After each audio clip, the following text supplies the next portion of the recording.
Hello बच्चों, start कर रहे हैं। देखिए हम ये question, sulpha drugs are derivatives of.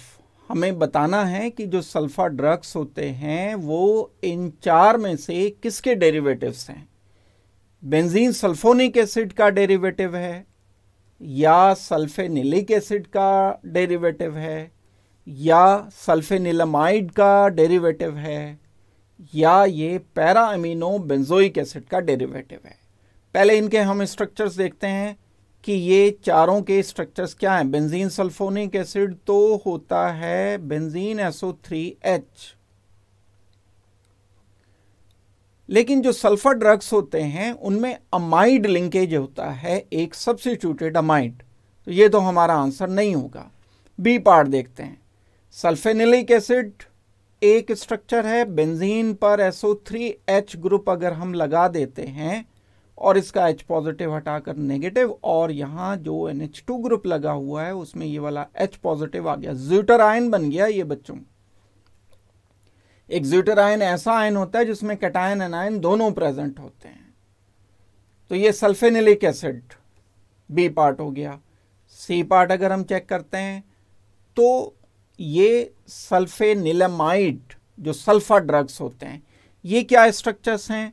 जब हम बेंजीन पर एक ग्रुप लगाते हैं NH2 और इसके साथ एक सल्फोनिक एसिड का अमाइड लिखते हैं, sulphur double bond oxygen SO3H की जगह जो OH है उसकी जगह में NH एंड R ग्रुप, यहां बेंजीन भी आ सकता है, R ग्रुप भी आ सकता है, बस इसके डेरिवेटिव्स होते हैं। ये जो सल्फर ड्रग्स होते हैं इसी के डेरिवेटिव्स होते हैं।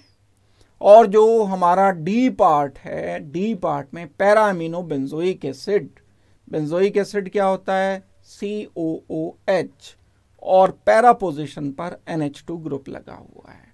तो बच्चों इस क्वेश्चन में ए सल्फोनिक एसिड नहीं है, बी हमारा आंसर नहीं है, डी हमारा आंसर नहीं है।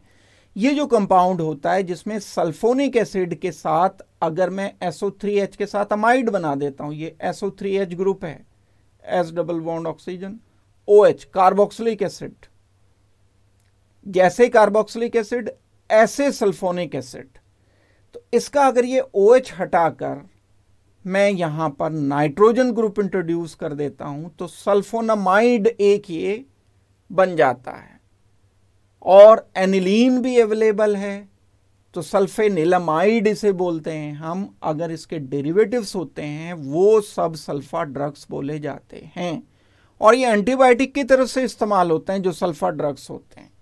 मेनली जो सल्फा ड्रग्स हैं इनका इस्तेमाल कहाँ पर होता है, जो यूरिनरी ट्रैक इन्फेक्शन है, UTI जिसे हम बोलते हैं, जो हमारा यूरिनरी ट्रैक होता है उसमें अगर कोई इन्फेक्शन हो जाता है तो उसे UTI कहा जाता है, उनके लिए सल्फर ड्रग्स का इस्तेमाल किया जाता है। ब्रोंकाइटिस के लिए हम इस्तेमाल कर रहे होते हैं, लंग्स में कोई इन्फेक्शन हो जाता है तो सल्फर ड्रग्स का इस्तेमाल किया जाता है, आई इन्फेक्शन के लिए सल्फर ड्रग्स का इस्तेमाल किया जाता है। इसी तरह जो बैक्टीरियल मेनिंजाइटिस होता है, जो ब्रेन की एक लेयर होती है उसमें सूजन आ जाती है तो उसे बोलते हैं मेनिंजाइटिस। तो मेनिंजाइटिस बैक्टीरियल के लिए, अगर बैक्टीरिया के कारण ये होता है तब सल्फर ड्रग्स का इस्तेमाल किया जाता है। तो बहुत सारी और दूसरी डिजीज हैं जहां सल्फर ड्रग्स एक एंटीबायोटिक की तरह से इस्तेमाल होता है, लेकिन हमें यहाँ तो बताना है कि कौन से कंपाउंड का ये डेरिवेटिव है। तो सल्फेनिलमाइड का डेरिवेटिव है। दैट मीन्स बच्चों इस क्वेश्चन का हम फाइनल आंसर कर रहे हैं C. C is our final answer. Thank you very much and good luck.